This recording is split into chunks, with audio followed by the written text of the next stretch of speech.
Dr. Wieck, do you know the defendant, Ernst Janning? Yes, I know him. Will you tell us in what capacity? We served in the Ministry of Justice together from 1929 till 1935.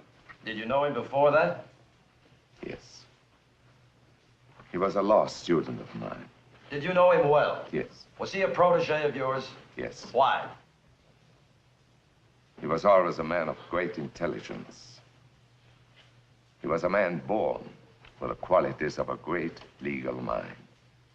Dr. Wieck, would you tell us from your own experience the position of the judge in Germany prior to the advent of Adolf Hitler? The position of the judge was one of complete independence. Mm-hmm. Now, would you describe the contrast, if any, after the coming to power of National Socialism in 1933? Judges became subject to something outside of objective justice. They became subject to what was necessary for the protection of a country. Would you explain this, please? The first consideration of the judge became the punishment of acts against the state, rather than objective consideration of the case. And what other changes were there? The right to appeal was eliminated. The Supreme Court of the Reich was replaced by people's and special courts. The concept of race was made a legal concept for the first time. And what was the result of this? The result was to hand over the administration of justice into the hands of the dictatorship. Now, Dr. Wieck... Colonel Lawson, I'd like to ask a few questions. Did the judiciary protest these laws abridging their independence? A few of them did. Those who did resigned or were forced to resign.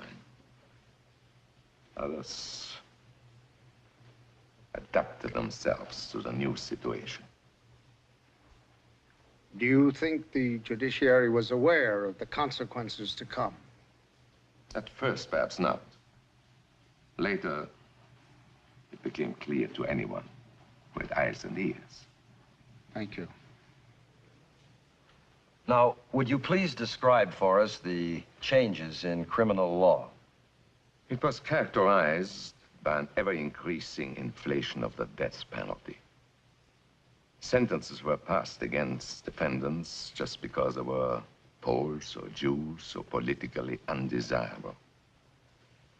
Novel National Socialist measures were introduced, among them sexual sterilization for those who were categorized as asocial. Did it become necessary for judges to wear any distinctive mark on their robes in 1935? The so-called Führer's decree required judges to wear the insignia of the swastika on their robes. Did you wear such an insignia? No. I would have been ashamed to wear it. Did you resign in 1935? Yes, sir. Did Ernst Janning wear a swastika on his robe? Yes. That's all. Thank you.